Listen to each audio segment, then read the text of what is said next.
19 heures. Outre la guerre entre la Russie et l'Ukraine provoquant une crise économique mondiale, l'économie malienne a été sérieusement affectée par la crise énergétique. L'économiste Modibo Mahamat-Kallou revient sur une année 2023 économiquement très compliquée pour notre pays. Vous allez avoir les détails dans cette édition. L'ancien Premier ministre Moussa Mara est désigné candidat du parti Yelema à la prochaine élection présidentielle par le 4e congrès ordinaire du parti. Ainsi, il est le premier candidat à officialiser son intention de briguer la magistrature suprême du pays, bien que une date n'ait pas été encore fixée. Des actes de banditisme persistent à travers le pays. Des hommes armés non identifiés ont dépouillé les forains sur l'axe Manantali-Koundjan dans le cercle de Bafoulabé ce samedi. Plusieurs véhicules ont été également braqués à quelques kilomètres de Gao. Vous allez avoir les détails dans le Tour du Mali. Voilà donc pour les sommaires.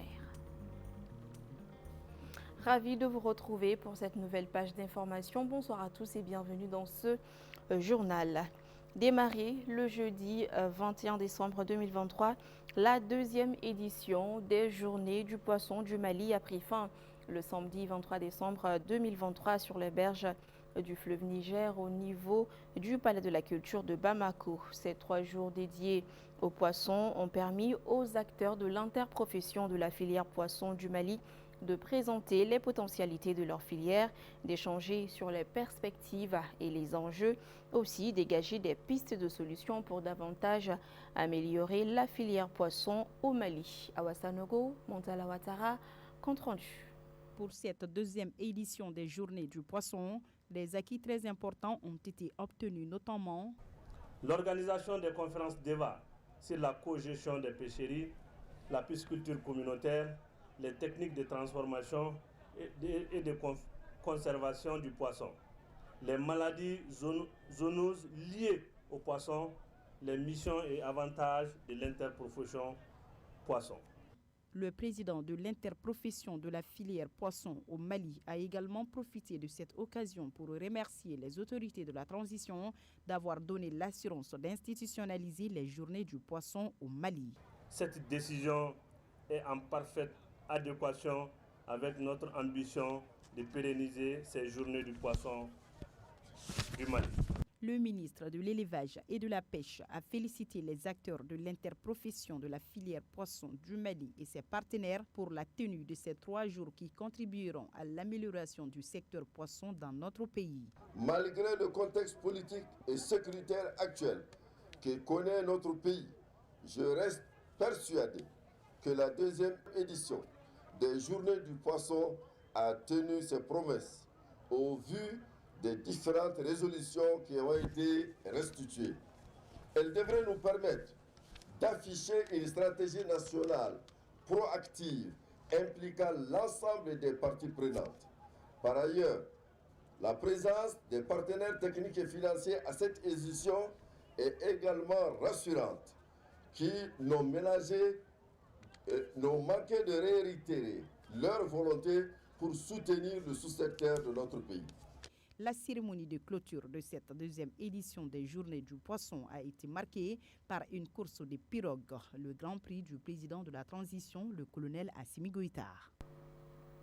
Je vous l'annonçais tout à l'heure dans les titres, l'ancien Premier ministre sous feu Ibrahim Boubacar Keïta, Moussa Mara, est désigné candidat du parti Yelema à la prochaine élection présidentielle par le 4e congrès ordinaire du parti. Ainsi, il est le premier candidat à officialiser son intention de briguer la magistrature suprême du pays, bien qu'on n'ait pas encore de date pour les élections. Aïssata Diarra nous en parle. Le 4e congrès ordinaire du parti Yelema, le changement, a désigné l'ancien premier ministre Moussa Mara, candidat du parti à la prochaine élection présidentielle. Ce choix est intervenu au terme des travaux du 4e congrès ordinaire du parti Yelema, qui s'est tenu les 23 et 24 décembre 2023 au Centre international de conférence de Bamako, ce qui fait de Moussa Mara le premier candidat à officialiser son intention de briguer la magistrature suprême du pays. Depuis le début de la transition, le hic est que la date de la prochaine élection présidentielle devant mettre fin à la transition militaire en cours depuis le 18 août 2020 n'est pas encore fixée. Le candidat désigné du parti Yelema serait d'avis pour le rapport de la présidentielle, mais invite le gouvernement à engager des concertations franches avec la classe politique pour qu'ensemble, toutes les parties prenantes parviennent à un nouveau consensus pour la tenue des 10 scrutins. Le Blessing Ministries a lancé le samedi 23 décembre 2023 le projet Invasion. Ce nouveau projet a pour objectif d'accompagner les jeunes dans leurs projets et aussi encadrer les étudiants et les élèves. C'était à l'occasion d'une conférence de presse à son siège à Kalabankoura. Lolo Madibati. Par cette conférence de presse, les responsables du Blessing Ministries annoncent le lancement de leur tout nouveau projet dénommé Invasion. Et cela s'est fait à travers de la production des artistes, des concerts, des concours et bien d'autres. Premièrement, par l'organisation des concerts des artistes chrétiens et des chantres. Nous organisons des concerts pour eux et nous travaillons à leur promotion, peut-être aussi à la promotion de leurs albums et de leurs œuvres. Permettre que leurs œuvres puissent aller beaucoup plus loin que d'habitude. C'est-à-dire nous allons apporter notre pierre à l'édifice d'une façon ou d'une autre. Ce sera aussi des concerts d'évangélisation. Je pense que quand on dit invasion directement, ça se comprend que nous partons dans un autre camp, si je peux le dire comme ça. Ce sera aussi des concerts d'évangélisation que nous allons organiser, bien sûr, avec les chantres. Non seulement les chantres qui sont là déjà, qui exercent, mais il y aura aussi la partie révélation de talent. En outre, Blessing Ministries, à travers son projet Invasion, entend former et financer des jeunes entrepreneurs, mais aussi la production de films et autres initiatives jeunes. Invasion aura une branche où nous allons financer les projets. Nous allons financer les projets des gens. C'est-à-dire, vous avez un projet, vous rédigez bien le projet. Mais ici, dans un premier temps, nous aurons à organiser des formations sur l'entrepreneuriat. Et à la suite de ces formations-là, chacun rédigera son projet. Il y aura une équipe bien bâtie en place qui va analyser les projets et sélectionner le meilleur projet. Non seulement le projet sera sélectionné et on va financer la personne, mais on va accompagner la personne dans l'exécution de son entreprise jusqu'à ce que la personne ait vraiment la main, qui lui montre ce qu'il doit faire. Et la personne doit surtout rendre compte à ces personnes-là. Ça va aider ces jeunes qui ont des projets à pouvoir décoller avec le projet. Dans un premier temps, ce sera par an, un projet par an, à hauteur de 1 million de francs CFA. Blessing Ministries, qui existe depuis 2018, va donc, à travers ses projets Invasion, donner des opportunités aux jeunes talentueux des différents domaines. Je vous l'annonçais tout à l'heure en début de journal, déclenché en février 2022, la guerre entre la Russie et l'Ukraine, deux grands pays exportateurs notamment de pétrole, d'engrais et de semences, a provoqué une crise économique mondiale. La situation est particulièrement difficile pour notre pays, déjà fragilisé par des problèmes endogènes. L'économiste Modibo Mahamadou revient sur une année 2023 économiquement difficile pour notre pays. Il s'est expliqué au micro de Awa Sanogo et du Mohamed Touré. En effet, depuis un certain temps, la population malienne vit dans une situation économique difficile, impactant négativement le développement socio-économique du Mali. Cette situation s'explique dans un premier temps par la guerre qui oppose l'Ukraine et la Russie depuis le début du mois de février 2022. Notre économie est assez extravertie, elle dépend beaucoup du commerce international, c'est-à-dire de l'importation, ce que nous achetons comme biens et services à l'extérieur, et de l'exportation, c'est-à-dire ce que nous vendons à l'extérieur comme biens et services. Et ce commerce international a été beaucoup perturbé ces dernières années. Et nous subissons toujours les relents de la pandémie sanitaire qui a beaucoup impacté négativement le commerce mondial. Mais aussi la crise en Ukraine, le conflit en Ukraine qui a beaucoup impacté aussi l'économie mondiale et qui a engendré cette hausse des prix à la consommation. Outre cette guerre en Ukraine, l'économie malienne est négativement impactée par des facteurs endogènes. Il s'agit de la crise énergétique que connaît le pays depuis plusieurs mois. À cela s'ajoute aussi la flambée des prix des produits alimentaires. Des faits qui ont, selon l'économiste Modibo Mao Makalou, négativement joué sur les activités économiques du Mali cette année. L'accès à l'électricité, il y a une corrélation directe, positive, entre la croissance économique, c'est-à-dire la hausse de l'activité économique et l'accès à l'électricité. Parce que l'électricité, c'est la base de tout. C'est l'énergie, c'est un intrant vraiment d'une importance capitale. Tout le monde en a besoin aujourd'hui. Et vous savez, aujourd'hui, il y a plus que la moitié, environ 55% des Maliens ont accès à l'électricité. Et ça rentre dans la production de tout, mais aussi dans la consommation. Parce que si vous parlez de l'activité économique, c'est la consommation des ménages. Mais écoutez, s'il n'y a pas d'électricité, vous ne pouvez pas consommer. Et les investissements des entreprises, si les entreprises ne travaillent pas, mais elles ne peuvent pas investir parce qu'elles vont subir des pertes. Bon, et puis aussi les exportations et les importations qui constituent 60% de notre produit intérieur brut, le PIB, l'activité économique générale. C'est la valeur de tous les biens et services que nous produisons dans notre pays pendant une année sera impactée. Si les usines ne travaillent pas et si les gens n'arrivent pas à produire ni à consommer, évidemment, le revenu va baisser parce que quand les entreprises ne travaillent pas, elles ne vendent pas. Quand elles ne vendent pas, elles n'ont pas de recettes. Si elles n'ont pas de recettes, c'est difficile de payer les employés, de payer les charges et de payer les emprunts auprès du système bancaire. Donc vous voyez, c'est ça l'économie circulaire. Quand il y a un blocage, ça impacte toute l'économie. Et même si vous voyez dans nos pays, même les produits locaux ont augmenté, mais parce que les coûts de transport et les coûts de production ont augmenté. Pour trouver des solutions à ces différents problèmes, l'économiste Makalou fait des propositions. Travailler avec des investisseurs pour quand même renforcer la capacité d'EDM, non seulement à avoir des fonds sur de long terme, mais aussi même sur le plan technique, aussi des partenariats, de l'expertise technique, voir comment EDM peut travailler avec des structures compétentes qui peuvent l'accompagner. Parce que vous savez, l'électricité est rentable quand c'est bien géré. Les Maliens ont besoin d'électricité maintenant. Ils ne peuvent pas attendre l'année prochaine, ils ne peuvent pas attendre 5 ans. Tout en reconnaissant les efforts des autorités de la transition, il les rappelle que beaucoup reste à faire. Je pense que les autorités font de leur mieux. Évidemment, il y a ce qui est en leur pouvoir et ceux qui les dépassent. Mais ce qui est en leur pouvoir, il y a la volonté politique existe déjà. Je suggère juste d'améliorer la méthode et l'organisation, la manière de faire les choses et de faire en sorte que les conditions des Maliens puissent s'améliorer le plus rapidement possible. Parce que ce n'est pas toujours une question d'argent, c'est parfois des questions de ressources humaines, des questions de meilleure organisation, d'efficacité et de diligence. Espérons que l'année 2024 soit une année de la relance économique pour notre pays. À présent, des échos de nos régions et je vous amène à Caille pour commencer. L'ONG Solidarité Plurielle et son partenaire UNICEF ont célébré les performances des CCRF et les CESCOM à Yélimane. C'était en faveur d'une cérémonie de remise des prix du concours WASH en milieu de soins dans la région de Caille. Cette cérémonie de remise de lot du concours a mobilisé, en plus des autorités sanitaires de Yélimane, les autorités communales, coutumières, religieuses et administratives de la localité.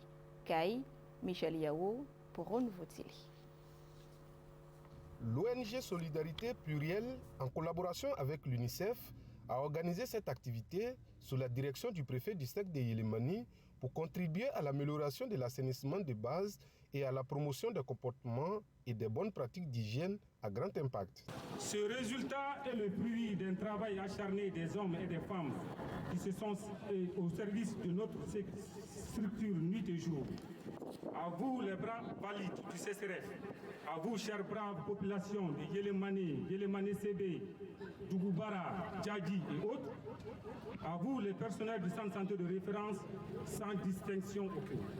Voici votre résultat, un résultat de rigueur que vous avez su maintenir au sein du centre. Avoir le CCRF le plus propre dans sa commune et les souhaits les plus ardents pour chaque maire. Cela dénote à quel point nous pouvons être rassurés pour l'équipe actuelle.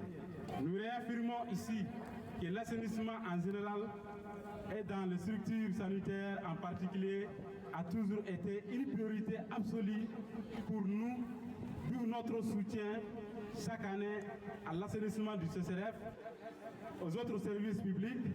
La cérémonie a été mise à profit pour sensibiliser les populations sur l'importance de l'initiative.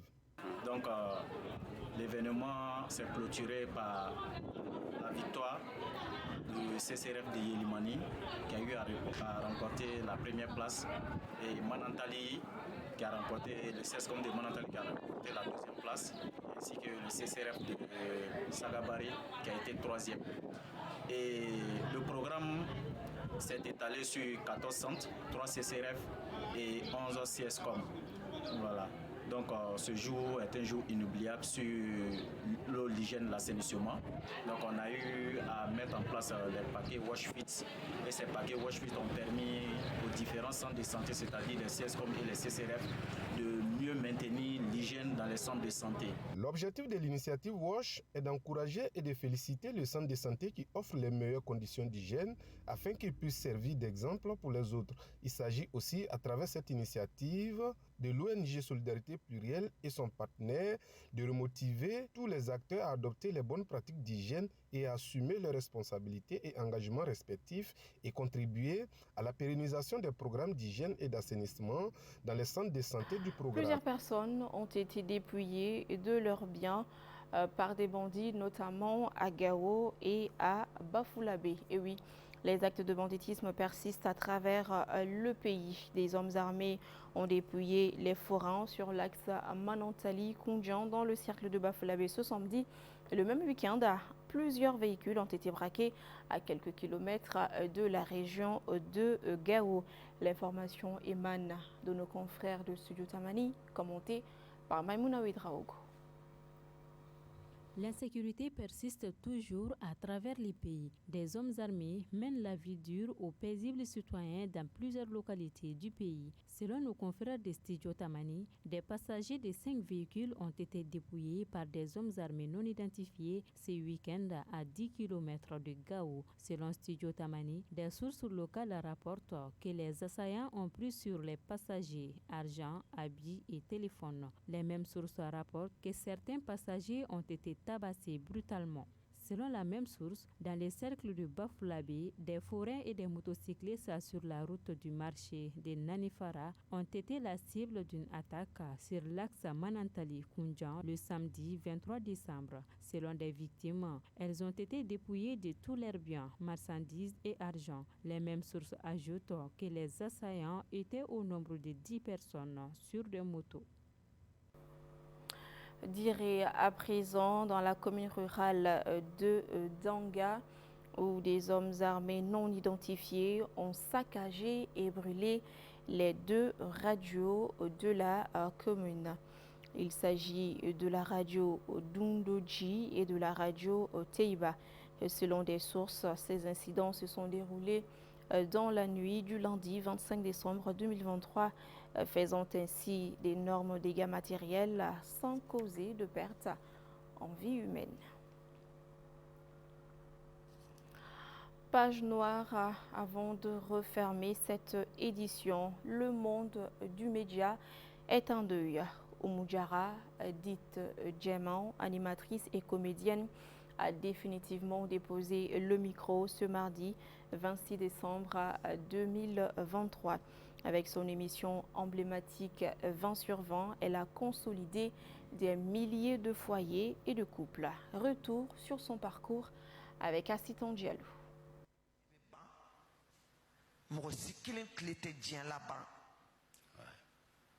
wallahi i bɛ nin pan ka puruti in bɛɛ la wallahi disa ne b'a ta sɔgɔma la ne bɛ 20 sur 20 na radio la mardi ne bɛ taa sɔgɔma ne bɛ tile i ma furu ɲɔgɔnya dilan e ma sigi ɲɔgɔnya dilan i bɛ taa mun fɔ ala ye sakakunu dun bɛ yen. Et oui, il dort en paix, la maman nationale. Ce journal est terminé. Merci à tous ceux qui ont contribué à sa réalisation. Un grand merci à vous de l'avoir suivi. Je vous retrouve très bientôt pour de nouvelles informations. D'ici là, prenez bien soin de vous. Bonsoir.